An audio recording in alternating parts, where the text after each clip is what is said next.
Il arrive, il est vrai, à l'homme d'être confus de ses péchés et de délaisser certaines mauvaises habitudes avant d'être conscient de la puissance d'attraction de Jésus-Christ. Venez à moi, vous tous qui êtes fatigués et chargés, je vous donnerai du repos. Matthieu 11, 28. L'Écriture n'enseigne nulle part que le pécheur doit se repentir avant de répondre à cette invitation du Sauveur. C'est une puissance émanant de Jésus qui nous donne la véritable repentance.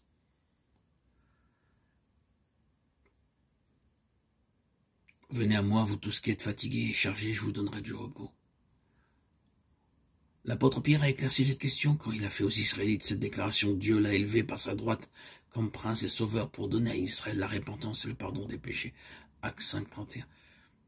Il est tout aussi possible de se repentir sans avoir la conscience réveillée par l'Esprit de Dieu que d'obtenir le pardon sans Jésus-Christ. Jésus-Christ est la source de tout bon sentiment. C'est lui seul qui peut mettre dans nos cœurs l'horreur du péché. Chaque aspiration vers la vérité et la pureté, chaque conviction de notre péché est une preuve de l'influence du Saint-Esprit sur notre cœur. Jésus a dit, « Quand j'aurai été élevé de la terre, j'attirerai tous les hommes à moi. » Jean 12, 32.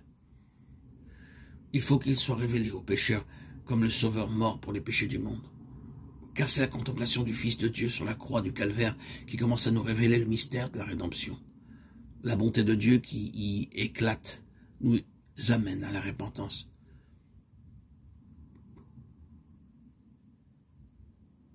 En mourant pour les pécheurs, le Fils de Dieu a manifesté un amour incompréhensible.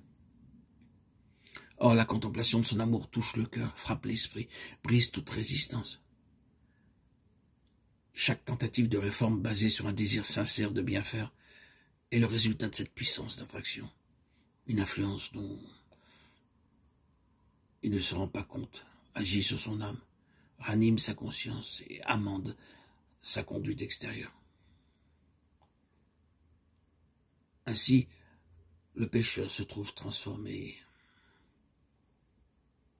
C'est une véritable métanoïa, en communion avec l'Esprit de Dieu. Et à mesure que le Sauveur attire ses regards sur la croix et lui fait contempler celui que ses péchés ont percé, les commandements de Dieu parlent à la conscience des pécheurs.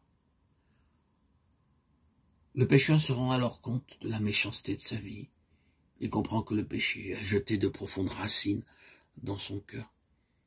Il commence à entrevoir l'injustice de Jésus-Christ et il s'écrie « Quelle n'est pas la gravité du péché puisqu'il a fallu un tel prix pour la rédemption de ses victimes. Tout cet amour, toutes ces souffrances, toute cette humiliation, était-il nécessaire pour que nous ne périssions pas, mais que nous ayons la vie éternelle ?» Le pécheur peut résister à cet amour, refuser de se laisser attirer par le Sauveur. Mais s'il ne résiste pas, il sera alors attiré vers lui. La révélation du plan du salut l'amènera repentant au pied de la croix, et il comprendra que ses péchés ont causé les souffrances du bien-aimé Fils de Dieu.